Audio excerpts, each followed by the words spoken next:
Why hasn't Dyche become the in-demand manager, do you think, Simon? I genuinely don't know. I mean, I'm not suggesting he's the best thing since sliced bread, but he is a very capable Premier League football manager. Yeah. And for some reason or another, he doesn't attract any degree of stardust about him. I don't know whether it's because he's quite ethereal or, quite low key. He always gives a good press conference, or it's because he's elected to manage Burnley for 7 years and people think that's his level. I'm not saying that's right or wrong, but you don't seem to find the possibility of Sean Dyche landing in a big club seems to be something that's very much resisted by people. It's 6 months since he left Burnley, and I don't quite understand why, but it's there, and I don't see it changing anytime soon. Is he your kind of guy? Would you envisage an interview with yourself and him when you were at the top of the house at Palace, that an interview like that, you'd get the answers to the questions you're putting to him? I think you certainly would, but that's irrelevant as to whether you can get answers that are coherent and concise. It's whether you believe that the person is cosmopolitan enough for this world of football that we now live in, has got the gravitas, the style over substance that sometimes you need as football managers, and then the substance. How do you mean cosmopolitan enough? Well, these football managers are quite erudite these days and quite glamorous in certain ways and quite flamboyant, and they have this sort of feel and look about them that's slightly different to some of the feel and look about Sean Dyche. Like Sean Unai Dyche. Emery. Yeah, I guess so. Arteta's, easy on the eye and easy on the ear sometimes.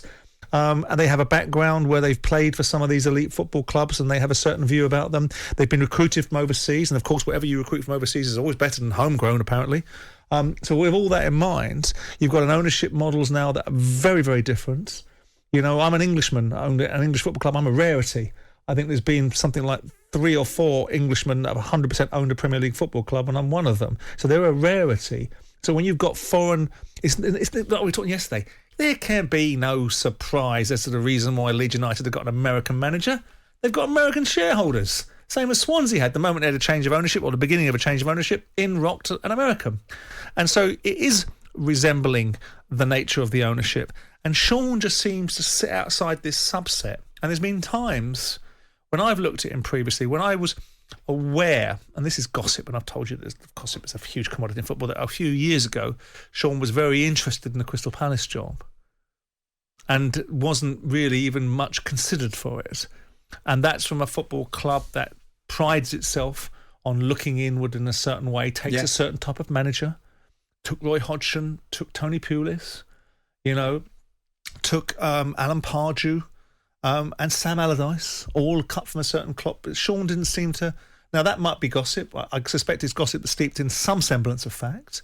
But to me, I also looked at it and thought, I'm not sure about him. But the more I've watched Sean over the years, the more impressed I've become with him. I think this is a misnomer or a misrepresentation of how he played and how he plays. Because when they had people like Kieran Trippier there and other players of some significant ilk at Burnley, they didn't play the kind of football that's just back to front as quick as you possibly can. Sure. You play with what you got. And I think Sean is I don't know, he's a victim of his own personality to some extent, if he's a victim of anything. Right. Because he is very blunt. Yeah. He's very, down the line. And I think football's sort of moved in a different direction. And I don't know whether that's going to serve him very well, but you can't be what you can't be, can you? No, exactly. That's what he is.